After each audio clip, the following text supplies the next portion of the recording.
Yes Ramakrishna Hari. सध्या आपण आहोत अलंकापुरीमध्ये. गावागावामधनं खाद्यपदार्थ इथे येत आहेत. आपण पाहिलं असेल इथं आपल्याला लाडू दिसत आहेत.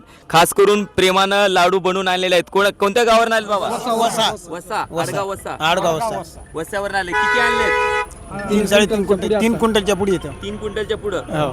3 क्विंटलच्या पुढं खास वारकऱ्यांच्या सेवेसाठी वस्यावरनं या ठिकाणी खास लाडू बनवून आणलेले आहेत.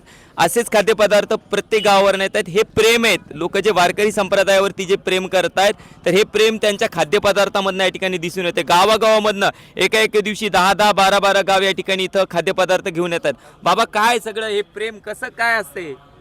हे अगदी म्हणजे तुम्ही विचारतायत, परंतु त्याला उत्तर देण्याकरता माझ्याकडे शब्दसुद्धा नाहीत. असं या ठिकाणी हे लोकांचं प्रेम आहे.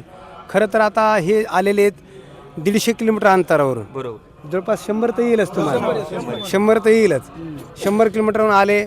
यांनी पदार्थ आणलेला इथं 9 वाजता आणि मग तो ते तयार करणं, आणणं, भरणं आणि 9ला इथं प्रसाद सुरू होतोय. तो बी 25,000 लोकांचा स्वयंपाक सकाळी 9 वाजता तयार होतोय.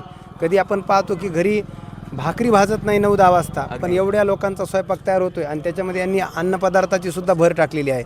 आज उन्हे पुरे जवळपास 17-18 पदार्थ पात्रावरती आहेत. रात्रीच्याला वेगळेच आहेत, हे दुपारचे पदार्थ आहेत, असा वेगळा सोहळा आहे. खरंच हे प्रेम म्हणजे खूप त्याचा आपण शब्दामध्ये तुलना म्हणजे व्यक्त करू शकत नाहीत.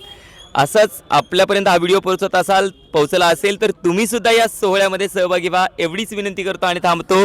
रामकृष्ण.